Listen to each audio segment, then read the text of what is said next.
Garbė Jėzui Kristui.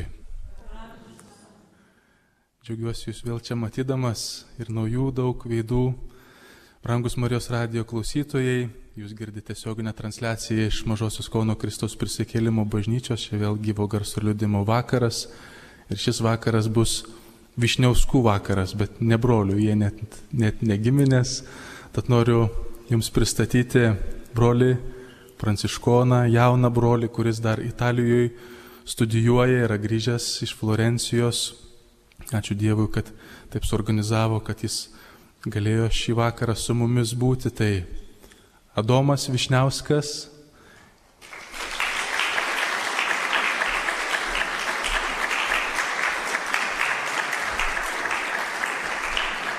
Adomas pasidalins liudijimu, o kadangi yra ir gyvo garso vakarai, ne tik liudijimų, tai gyvą garsą mums duos trimitininkas Dominykas Vyšniauskas.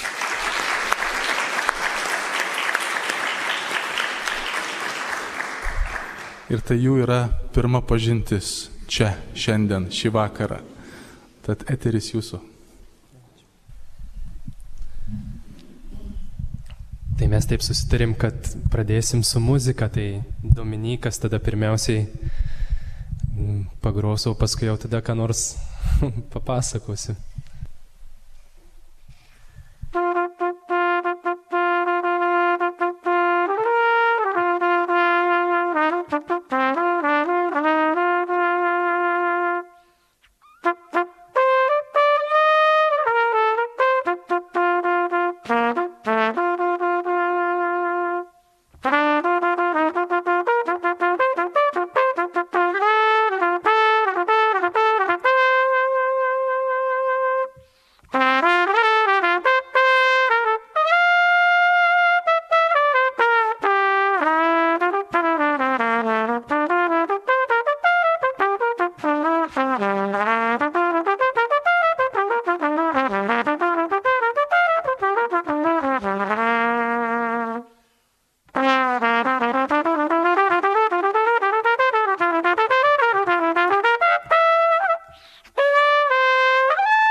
Šiandien galvojau truputėlį papasakoti apie didelės dovanas, kurios gal akivaizdžiai nesimato, o gal ir matosi, nes jeigu kalbėti apie gyvenimo dovaną, tai jūs mane mato čia, aš irgi žinau, koks yra mano gyvenimas ir galėčiau ir papasakoti tuo pačiu. Tai tarsi gal ne visą gyvenimo istoriją, bet tokius tikrai pagrindinius momentus, ar ne? Kaip viešpats man davė gyvenimą iš tikrųjų, tai pirmiausiai tai reikia kalbėti apie tą gyvenimą, kuris atėjo per mano tėvus. Turiu ir šiandien ir mama atvažiavo iš tą vakarą, tai smagu ir galvoju, tikrai yra galimybė padėkoti Dievui. Tai pradedant, jeigu papasakosiu truputėlį iki mano atsivertimo, ar ne, to gyvenimo, kuris tikrai atėjo iš Dievo, tai ateinu iš šeimos, kuri nebuvo, sakykime, tikinti, ne? Va, ir ko gero iki tol, kol patyriau Dievo malonę, netaip ir lengva buvo dėkoti už tą gyvenimą, todėl kad šeimoje, aš manau, kad galiu sakyti, kad šeima buvo graži mūsų, jinai tokia ir yra šiandien, ar ne, turiu abudu tėvus, abu mane myli, turiu 2 seses vyresnės, jauniausias esu iš šeimos, bet jeigu reikia kalbėti apie santykių šeimoje, tai tada truputėlį sudėtinga, nes kiek prisimenu, tai bent jau su sesim, tai tol, kol nepasidarėm sąmoningi, o tam, kad pasidaryti sąmoningais, tai reikėjo, kad mano sesės išvažiuotų studijuoti ir aš tada galėčiau suprast, kad dabar jau lyg ir yra vietos ir man namie, tai iki tol buvo karas namie. Tai su sesim labai dažnai pykdavomės, iki kol jos pajėgdavo, tai mane dažnai ir primuždavo, va. Gal, taip, galėčiau tai pasakyti, nemeluočiau. Tai va, bet paskui tada atėjo laikas toksai, kai jos suprato, kad jau nebepaėgė turbūt, tai tada visos muštynės baigėsi namie. Nebebuvo atsako į tuos metus, kai dar buvau mažesnis gerokai. Tai va, tai santykiai tokie buvo truputėlį šeimoje ir kaip Dievas mane atvedė link mano atsivertimo, tai buvo tokie 2, ko gero, pagrindiniai dalykai. Tai pirmiausiai esu skautas, atėjau į skautus būdamas 13 metų, mano skautų vadovė buvo ir mano tikybos mokytoja tuo pačiu Vilkaviškyje. Ir jinai mane, kaip pasakyti, truputėlį įvesdino galbūt į tą krikščionišką tikėjimą. Kai buvau 1 klasėje, pristatė, kad yra toksai Jėzus, kuris yra geras, kuris mus myli, Dievo sūnus, Dievas, ir kad galima su Jėzum bendrauti malda. Tai va, tai mano tikėjimas taip ir liko turbūt 1 klasės tikėjimu iki tol, kol nesulaukiau 13-14 metų, kai atėjau į skautus ir tada truputėlį pamačiau, kad tikėjimas tai nereiškia vien tik eiti į bažnyčią, ar ne, bet jau visai buvo smagu, todėl kad kartu su skautais lankydavomės bažnyčioj, mūsų vadovai mus kviesdavo, nebuvo priverstina, bet jinai tikrai pati, kadangi praktikuoja, yra katalikė ar ne, tai mus kviesdavo ir mes netgi turėjom skautų chorelį tokį. Tai man tol, kol neatsibodo, aš tą chorelį lankydavau ir man taip smagu būdavo, aš ateidavau, tos giesmės tokios gražios, nežinau, gerai giedodavau, negerai, bet man buvo didelis malonumas klausytis tų giesmių ir pačiam giedoti. Tai va, ir paskui per skautus truputėlį augau tuo pačiu ir supratime apie tikėjimą, kuris buvo, toksai labai įvairus. Man tada buvo pasidarė svarbu žmogus, man tada aš sakiau, kad žmogus yra visa ko matas, ar ne, viską reikia matuoti būtent žmogaus, kaip pagal žmogų, ar ne, žmogus yra pasaulio centre ir kažkaip tada religija yra svarbi, nes daro žmogų gerą, ar ne, tai tiek, kiek daro žmogų gerą, tai ir yra svarbu. Paskui per skautus sutikau ir kitaip tikinčių žmonių, kurie save laikė pagonim ir galvoju, faini žmonės, žinai, ir aš tada irgi galvoju, noriu būti pagonim ir save kurį laiką laikiau pagonim. Žodžiu, ir man tai buvo, taip reiškėsi mano tikėjimas. Ir tada galvojau, pagonys tai neina į bažnyčią, tai tada aš irgi neisiu. Bet pagonis būsiu, žodžiu, man svarbu. Tai bet aš paskui dar būdamas 13-14 metų taip paprastai melsdavausi. Atsimenu, kai jau nebeidavau į bažnyčią, kažkaip širdį sunku vis dėlto būdavo ir save prisimenu, kartais tiesiog prašydavau Dievo, kad galėčiau būti arčiau jo, nes kažkada buvau arčiau jo, dabar nebesu, nes neinu į bažnyčią, todėl kad reikia eiti į bažnyčią tam, kad būtum tikintis ar ne. Tai norėčiau būti arčiau tavęs, Dieve, bet nesu, nes nenoriu eiti į bažnyčią. Buvo toksai bendravimas, ar ne, kuris kažkaip reikštis gyvenime nesireiškia, ar ne, bet kas atsitiko toliau, tai augau truputėlį, tapau paauglys, sunkus metai namie, visi prieš mane nusistatę, sesės baigia mokyklą, todėl joms reikia laikyti egzaminus, todėl jos turi mažiau dalykų daryti namie, tada kodėl aš turiu vesti šunį, kodėl aš turiu tvarkyti namus, kodėl aš turiu eiti į Rusiją atnešti bulvių, ar ne, nu, visokie tokie dalykai, kurie sakė, aš esu neteisybės auka namie. Va taip va. Nu ir ką, ir linko visą tai vedė, ar ne, kad ateina 12 klasė ir reikia ruoštis brandos egzaminams ir paskui reikia kažkur stoti. Namie aš esu neteisybės auka ir namie likti tai tikrai nenoriu. Tai tada reikia kažkur studijuoti. Ir man 12 klasėje atėjo toksai supratimas, kad aš studijuoti, ko reikia, arba kas šiandien yra populiaru, tai aš visai nenoriu.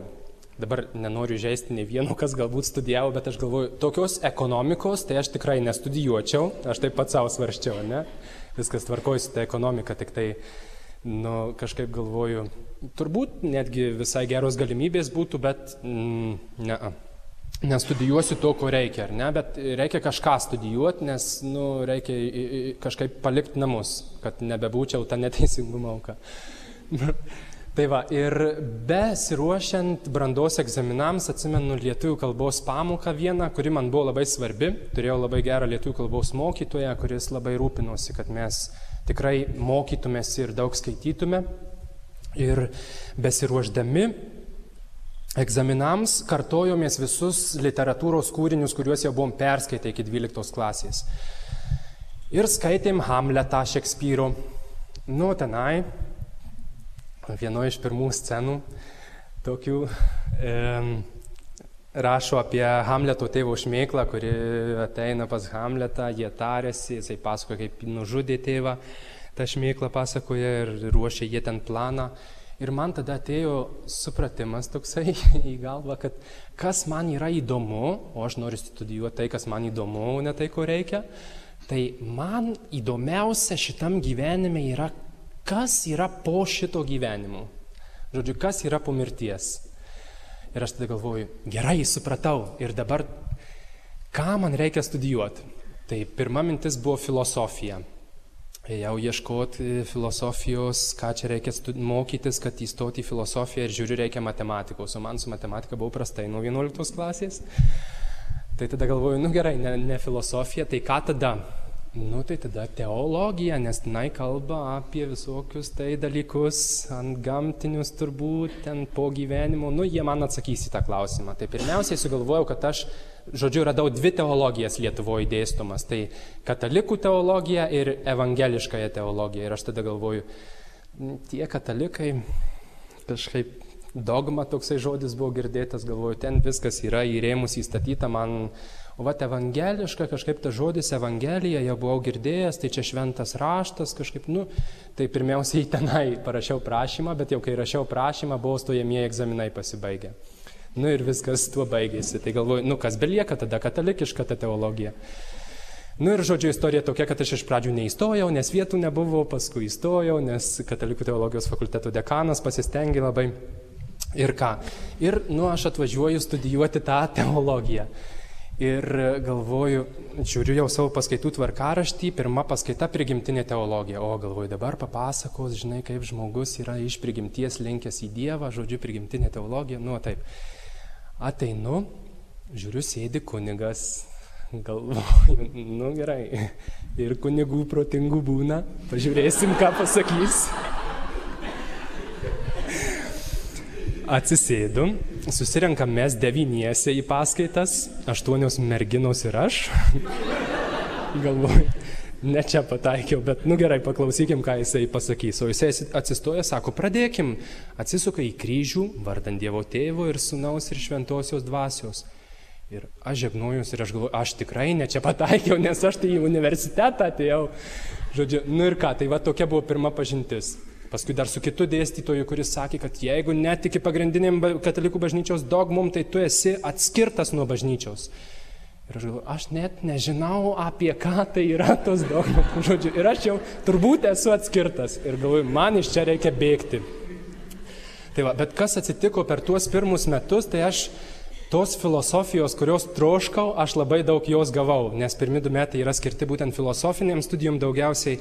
Ir turėjau tokias nuostabias dėstytojas moteris, tokią Liną Šulcienę, galbūt pažįstat kas nors, ir paskui dar antram kurse, man atrodo, pasirodė tokia Milda Paulikaitė. Tai va, tai jos kažkaip per tą filosofiją sugebėjo labai nuostabiai mane atvesti prie to tikėjimo. Ir per tuos metus, truputėlį būnant toje aplinkoje merginų, aš pradėjau ir savęs klausti, svarbus man yra tikėjimas, nesvarbus, jos čia tokios tikinčios, jos kažkokios keistos, bet laimingos, ramios kažkokios, o mano gyvenimas tai toksai per tą grožį filosofijos pažintas, galvoju, visiškai nesiderinas tuo, ką aš studijuoju. Ir tada man labai pradėjo rūpėti, kaip išeiti iš tokios savo būsenos, ar ne, kuri yra tokia, nesiderinanti tarpusavį tiesiog, ar ne, yra daug grožio, apie kurį aš mokausi, o mano gyvenimas visai netoks yra, jisai kažkoks nykus ir tiesiog nebuvo tenai daug grožio, ar ne, tai kas tada atsitiko? Per vieną paskaitą viena dėstytoja, ta Lina Šulcienė, atsimenu, atsisuka į mane ir sako, Adai, mano vardas šiaip Adas, man tėvai vardą davė Adas, bet aš paskui, kai įstojau, tapau Adomas, į vienuolyną, kai įstojau. Sako, Adai, jeigu nori būti geras filosofas, tai turėjai atgailos kelią. Ir aš tada galvoju, o ką tai turi bendra? Nesiriša visiškai du dalykai, ne? Filosofija, kažkoks smegenų darbas ir dabar čia atgaila, tai čia ką reikia plakti save kažkaip, ne? Ta prasme, man toksai supratimas buvo. O jinai ir sako, mano sąžinė yra kaip akiniai, per kuriuos aš žvelgiu į pasaulį. Ir jeigu aš vairuoju mašiną ir mano akiniai yra apsinešę, nešvarūs, tai aš tada turiu sustoti, nusivalyti tuos akinius ir tada galiu toliau važiuoti. Ir man tada iš karto vienintelė mintis buvo, kad aš turiu eiti iš pažinties. Aš nežinau, kodėl aš taip sugalvojau, bet jeigu atgaila, tai tai per išpažintį atgaila, ne? Kažkaip vis tiek nuodėmės pasakai. Ir aš galvoju, taigi čia yra siaubas kažkoks. Aš iš pažinties paskutinį kartą buvau tai besiruošdamas pirmos komunijos turbūt. Tai kokius 6 metus atgal nuo jau to momento, ar ne? Ir dabar galvoju, tai kaip čia, jau aš čia viską turiu pasakyti, ar ne? Tai nebus ta išpažintis, kaip ten besiruošiant komunijai, kad neklausiau mamos, ne? Ten su draugais mušiausi, ar ne, keikiausi, žodžiu, tai dabar tikrai reikės viską pasakyti. Tai aš kokius 4 mėnesius ruošiausi eiti iš pažinties. Ir buvo, būsena tai tikrai buvo nepavydėtina. Siūlau nelaukti taip ilgai iš tikrųjų, nes labai bijojau, nes galvoju, dabar tikrai reikia pasakyti, bet ir labai norėjau, nes galvoju, tikrai per išpažintį yra atleidžiamos tos nuodėmės. Tai 4 mėnesius pradėjau melstis, atsimenu, vieną vakarą grįžtu namo ir ant kelių rožinį meldžiuosi. Ir žodžiu, prakaitas pila, bet vis tiek meldžiuosi, nes, reikia kažkaip tos išpažinties eiti, o tai baisu. Žodžiu, tai ir galų gale, pribrendo tas laikas, tai atsimenu net į paskaitas, praleidau kai kurias paskaitas tam, kad nueičiau iš pažinties, bet kelis kartus vis nueidavau į bažnyčią ir nerasdavau kunigo. Visiškai normalu, turbūt, nes nesėdi per dieną kunigai bažnyčiai. Tai praleisdavau paskaitas veltui, galima sakyti, bet ieškojau kunigo. Ir galų gale atėjo viena diena, po Velykų jau truputį, nuostabios buvo Velykos pirmą kartą gyvenime, nes mes su jaunimu ją šventėm Kaune, taip, pirmą kartą gyvenime, taip gražu tikrai buvo Velyknaktis. Ir po tų Velykų vieną dieną einu iš pažinties. Iš tikrųjų, taip pat savo galvoju, važiuoju namo, bet namai, ne į tą pusę, einu į troleibusą, toks susidvejinimas galvoju kažkoks. Ir aš žinau iš tikrųjų, kur aš einu, tik tai nenoriu savo prisipažinti. Atvažiuoju į Vytauto bažnyčią, mišios vyksta ir man taip nemalonu būti mišiose, nes žinau, kad negaliu priimti komunijos, kadangi seniai iš pažinties nebuvau. Ir galvoju, gerai, išlauksiu aš čia tas mišias ir dabar jau eisiu iš pažinties. Nueinu pas kunigą, pirmą kartą gyvenime pats asmeniškai kreipiausi į kunigą, sakau, iš pažinties reikia. Gerai, sako, jisai ateik, čia prie klausyklos, viską. Ir aš jau iš tos pažinties taip daug tikėjausi gyvenime, kad sakiau, irgi su Dievu taip bendraudamas pats savo, sakau, Viešpatie, jeigu aš dabar nueisiu iš pažinties, tai tada tu mane padarysi šventą, nes tu žinai, kad aš tai daugiau neisiu, kadangi labai baisu.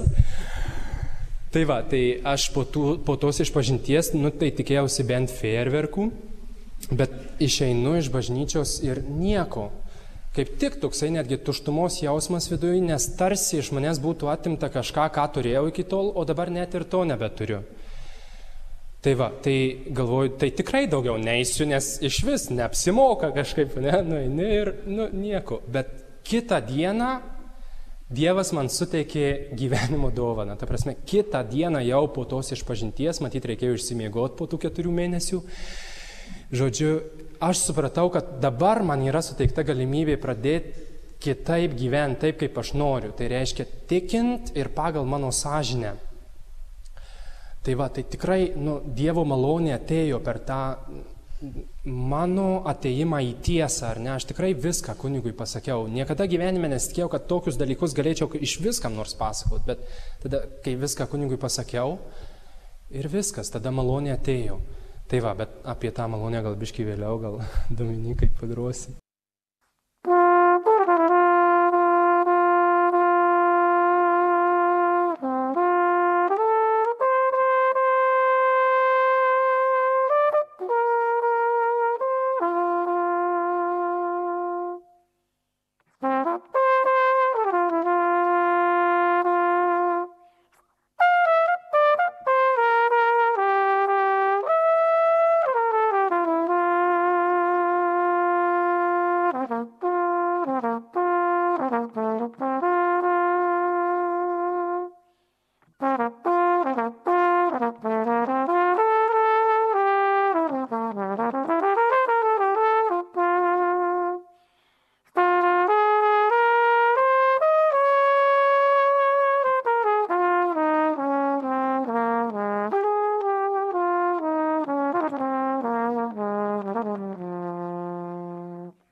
Per Velykų atostogas su viena kursiokė buvom sugalvoję tai tranzuoti į Tezė.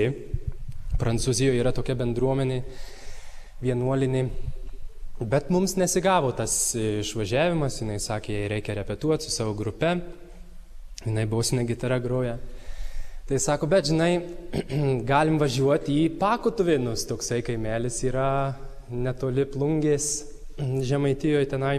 Sako, ten tokie pranciškonai gyvena, aš juos pažįstu. Sakau, gerai, važiuojam, nu ir ką, ir mes ištranzavom ir aš tada galvoju, fainai, turėjau tokią slaptą svajonę, kad nors pabendrauti su vienuoliu, žodžiu, nes jie tokie, nu nežinau, išmintingi atrodė, kažkaip nedaug aš jų buvau matęs, Vilkavišky vieną kartą vyko toksai eucharistinis kongresas, tai tenai buvo biškį prisirinkę, tai gal tada tokia ir kilo ta mintis, kad, nu, būtų fainai pabendrauti. Nu va. Tai tranzuojam mes į Pakutuvėnus ir sutinkam ten tokį brolį Antaną. Tai buvo pirmas žmogus, kuris įžvelgė Dievo vedimą mano gyvenime. Nes, nu, mes atvažiuojam į tą bažnyčią, jau įeinam, ten tokie bažnytėliai tarp laukų, žodžiu, kažkur tai nėra nieko ten aplinkui, miškas toksai upė. Va, ir ateinam į bažnyčią, o jisai ten su elektrinė gitara groja. Galvoju, geras vienuolis, elektrinė gitara groja, čia kietai. Žodžiu, tai va, ir nu, mes kažkaip ten pradėjom šnekėtis, dabar tiksliai neatsimenu, bet tas pokalbis visas, Vitalija su juo jau anksčiau buvo pažįstama, o jisai sako, nu, o tu kaip čia iš vis dabar sako tą teologiją, aš jam truputėlį papasakojau, jisai sako, matai, kaip įdomiai Dievas žmogų veda. Ir aš tada galvoju, Dievas žmogų veda ir čia apie mane kalba. Nu, galvoju, įdomiai, gal tikrai tas Dievas žmogų veda, bet aš tai čia nelabai ką, nelabai čia suprantu, kaip čia tas Dievas mane veda, bet jeigu jau taip sako vienuolis. Tai va, bet tai čia buvo pirma tokia pažintis, iš tikrųjų maloni. O paskui po dar kokių 2 savaičių tas pats brolis Antanas organizavo pašaukimų savaitgalį Pakutuvėnuos. Ir kita tokia draugė iš universiteto sako, važiuok, tau bus įdomu. Nu, aš važiuoju. Tai buvau vienintelis dalyvis to pašaukimų savaitgalio. Nu, turėjom būti 4, bet vienam ten mašina sugedo, kitas ten į kažkokį teismą turėjo eiti, kitam, nu, dar kažkas atsitiko. Žodžiu, vienas likau.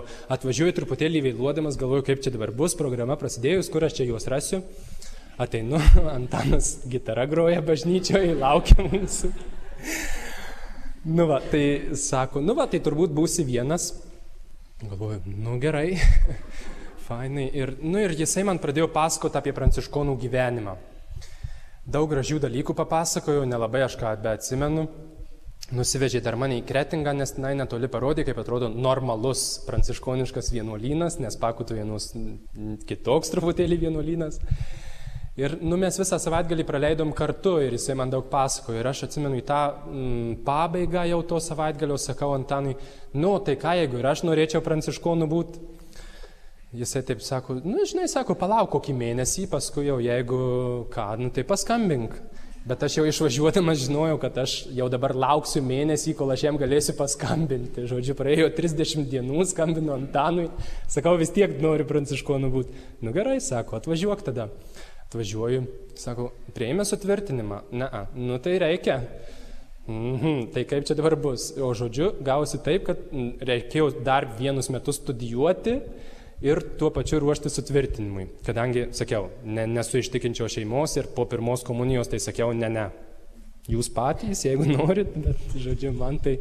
Tai va, ir tada pasidarė svarbu. Bažnyčia, sakramentai. Nu ir ką, ruošiuosi aš tam sutvirtinimui, studijuoju, labai fainai, visus metus, vienintelė mintis galvoj į vienuolyną, čia sakė į Kretingą, važiuosiu gyventi, aš laukiu jau, kada čia į tą Kretingą, pasakiau mamai blogai pasidarė, pradėjau verkti, atsimenu, sako, nesuprantu, sako, užsidaryt nuo viso pasaulio, atsižadėti normalaus gyvenimo, ten toj savo celiai, melstis. Aš dabar, jeigu jums reiktų papasakoti, tai tiek toj celiai ir tenka būti per dieną. Tai va, bet jo mama ir pati tą žino, nes pažįsta truputėlį brolyje. Tai va, bet įdomu, žodžiu, turbūt ten ir prasidėjo ta mano pašaukimo kelionė, nors aš niekada nesvarščiau. Aš šiandien esu 4 metai vienuolyne ir 5 metai kaip tikinti žmogus sąmoningai, galima sakyti, ar ne, tai niekada gyvenime nesvarščiau tokio dalyko. Iš vis, kai atėjau studijuoti, tai netgi mus kvietėsi, atsimenu, dekanas į tokią laidą, būtent pirmakursius teologijos studentus, tai aš sakiau, aš tai noriu būti verslininku, nes mano šeimai neturi nieko trūkti gyvenime. Man visą laiką tik tai šeima, iš tikrųjų, galvoj buvo. Įdomi irgi.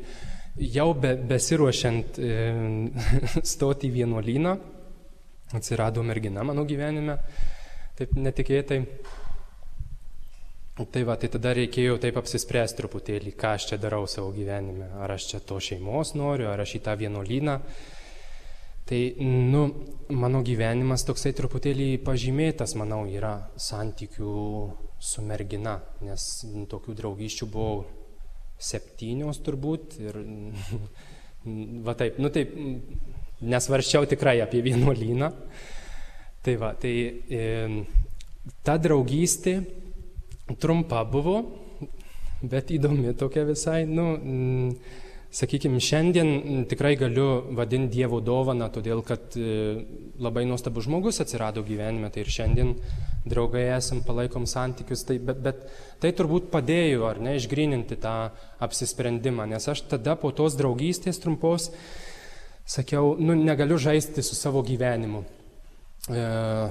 Arba aš noriu šeimos, arba noriu į vienuolyną, bet tai dabar čia jau visus metus svarščiau, kad stosiu į vienuolyną, dabar staiga jau nebestoju, dabar jau vėl stoju į vienuolyną, tai aš tada sakiau, tada ne, aš palauksiu, pabaigsiu savo studijas, melsiuosi, prašysiu, kad Viešpats man parodytų, ko jis nori iš mano gyvenimo.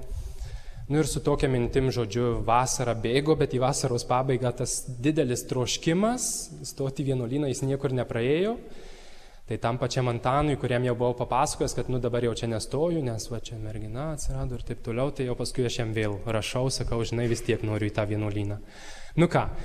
Ir jisai tada sako, važiuok pas savo dvasios tėvą, kuris buvo kitas toks pranciškonas Kaune, ir sako, paklausk jo. Aš nuvažiuoju, tikiuosi, dabar mane čia kaip nors išbandys, paklaus ko nors, patikrins.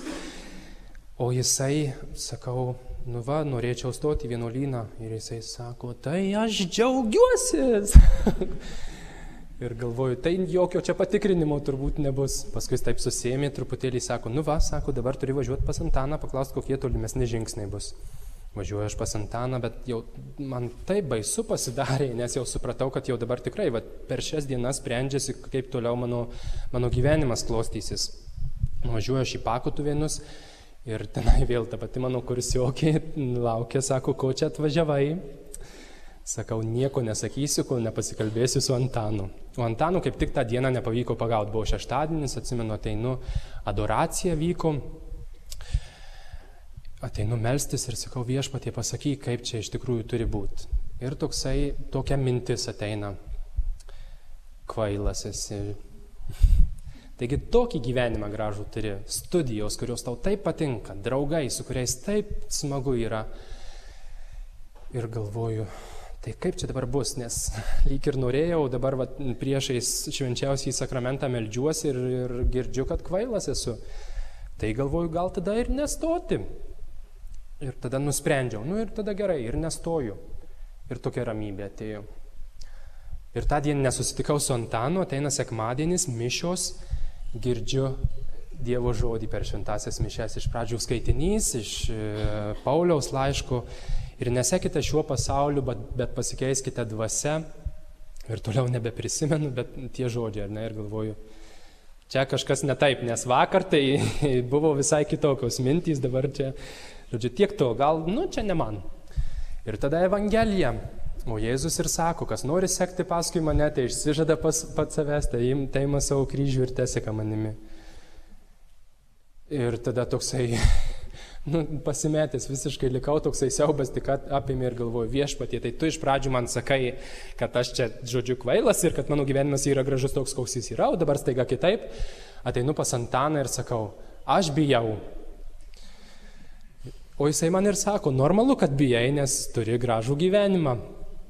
Tai paskui jisai tiesiog pasimeldė už mane Ir aš tada nusprendžiau per tą pokalbį, kad aš vis dėlto stoju, tada jisai sako, važiuok namo, pasakyk tėvam ir jau kai būsi pasiruošęs, atvažiuok tada į Kretingą. Ir aš tada galvojau, tai bus mano pati baisiausia gyvenimo diena, kai tėvam reikės pasakyti. Grįžau į Vilkaviškį, tai mama iškart suprato, nors aš jau jai buvau pasakęs, kad nebestoju, iš antro sakinio atvažiavo manęs į geležinkelio stotį pasiimt, pasisveikinom, važiuojam, nesiruoši kartais į vienuolyną stot. Ruošiuosi. Ir paskui reikėjo tėčiai pasakyti, o su tėčiu truputėlį santykiai sudėtingi buvo, galvoju, tikrai bus labai labai baisu. Bet buvo labai įdomu, aš ateinu pas tėtį, jisai žiūri televizorių ir sakau, turiu svarbę žinią, stoju į vienuolyną. Neklausiau, ar galiu stot, galvoju, čia yra mano reikalas, suaugęs žmogus esu. Tyla, atsisuka, o kam tau jo reikia? Sakau, noriu broliu būti. Tyla. Tai gerai, sako, aš prieš, bet gerai. Ir aš tada galvoju, nieko sau, žinai. Tai gerai, tai dar 1 ar 2 dienas pabuvau namie ir išvažiavau, žodžiu. Ir kai atvažiavau į Kretingą, tada viskas tik tai nusiramino ir tada supratau. Tai toks buvo įžengimas mano į bendruomenės gyvenimą. Ir tikrai galiu dėkoti Viešpačiui už pašaukimo malonę, nes pašaukimas tai tikrai yra kitokio gyvenimo kelias. Šiandien, kuo toliau, tuo labiau tai suprantu, bet labiau gal tada papasakosiu dar truputį vėliau, konkrečiai, kaip aš išgyvenu tą pašaukimą.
Daug mano gyvenime yra buvę įsimylėjimų, ar ne, ir gražių santykių su merginomis ir aš tikrai norėjau šeimos labai.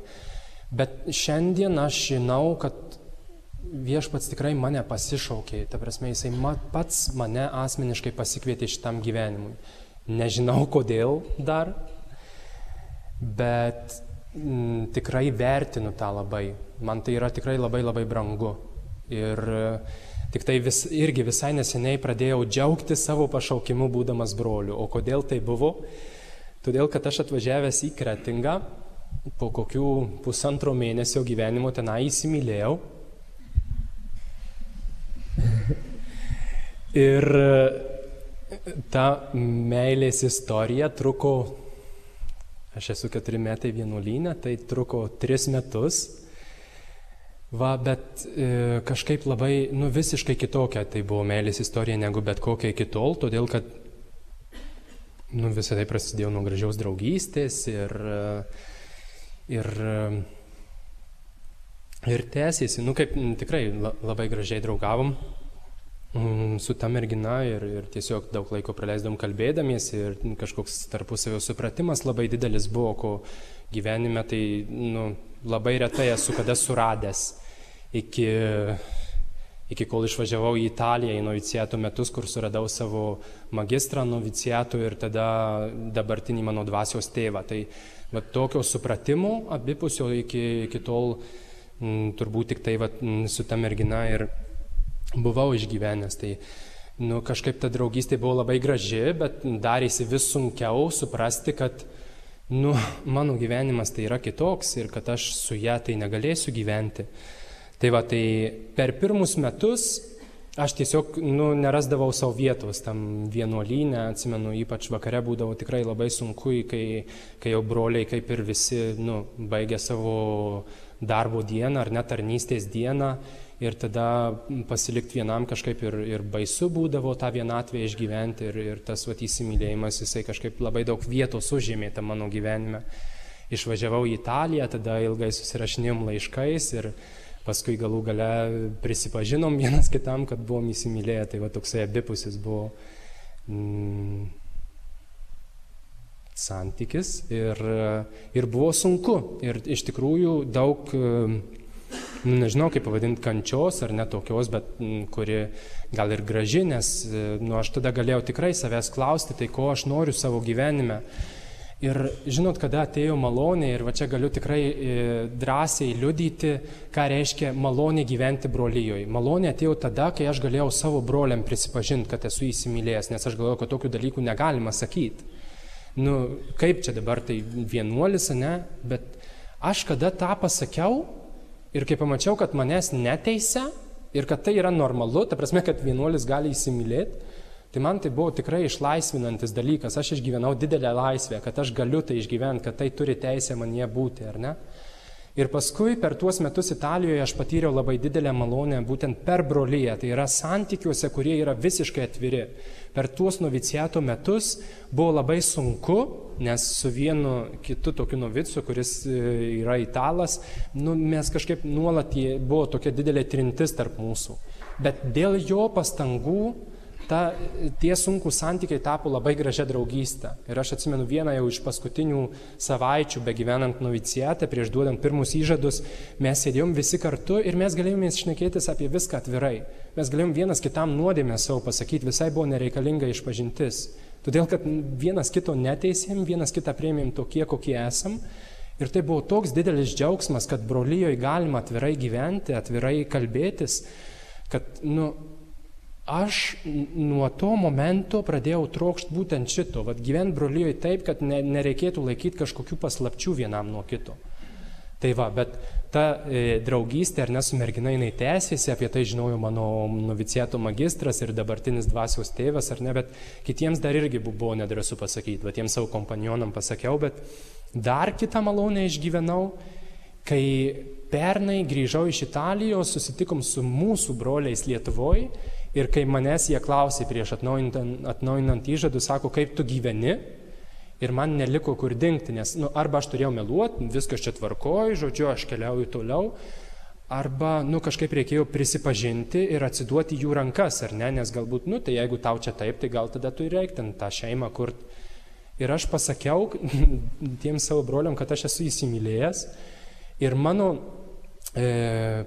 provincijos ministras, žodžiu, mūsų galva, jisai po metų, tai yra visai neseniai prieš mėnesį, man ir sako, kai tu pasakei, sako, aš tada išgirdau gerąją naujieną. Sako, va, tu pasakėjai, aš esu įsimylėjęs, sako, nes tau tai yra dabar, sako, o man tai buvo, kai aš buvau kunigu jau. Tai va, ir ką tada daryti, kai jau esi pasirinkęs? Tai va, tai man per broliją, iš tikrųjų, aš patyriau Dievo išlaisvinimą ir jau šiais metais grįžęs, aš tikrai galiu pasakyti, kad aš nebijau likti santykyje, tai yra draugystėje, ar ne, su ta mergina, bet aš esu laisvas šiandien, todėl kad Viešpats mane per broliją išlaisvino. Aš tik tai prieš mėnesį kokį, kai grįžau į Lietuvą, jau po visų savo kelionių, aš pradėjau džiaugtis tikrai savo pašaukimu, tai yra tokiu gyvenimu, kokį gyvenu. Ta prasme, jeigu manęs klaustų, ko aš noriu gyvenime, tai aš sakyčiau, kad aš noriu būti broliu. Bet aš jau esu brolis, todėl esu laimingas. Tai va, tai, tas kitokio gyvenimo, tikrai kitokio gyvenimo pašaukimas man atėjo iš Dievo ir Dievas mane veda į laisvę vidinę va, per atvirumą savo broliams. Ir galimybė gyventi su tais broliais, su kuriais tu nebijai dalintis, yra tikrai labai daug verta. Aš nežinau, ar tai gali būti visiems suprantama, ar ne, jūs dabar, kai manęs čia klausotės, bet aš šiandien suprantu, kad tai nėra toks pat gyvenimas, kaip gyventi šeimoje, ar ne, bet jis yra nemažiau vertingas, jis yra pilnas, ta prasme, aš esu visas įtrauktas į tai, mano emocijos turi vietą brolijos gyvenime, mano kūnas turi vietą brolijos gyvenime, aš kaip vyras esu pakviestas gyventi tokį gyvenimą.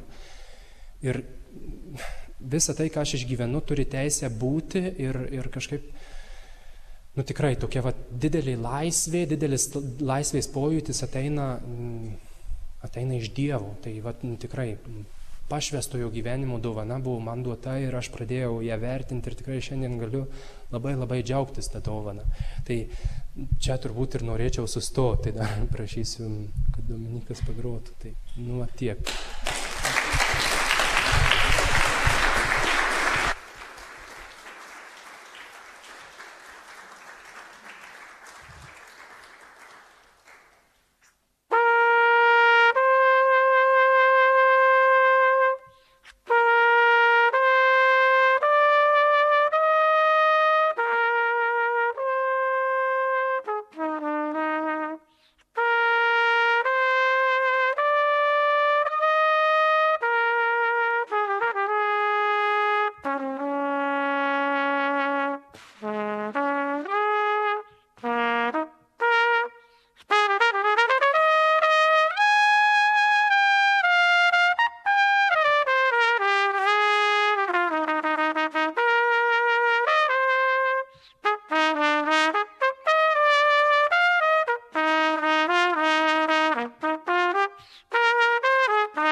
Ačiū tau, Adomai, už liudijimą. Noriu to perduoti tradicinę dovaną iš Pakotuvinų. Raimundas iš Pakotuvinų tiems, kurie liudija šiuose liudijimo vakaruose, paruošė dovaną. Tau štai ši Kristaus veido ikona.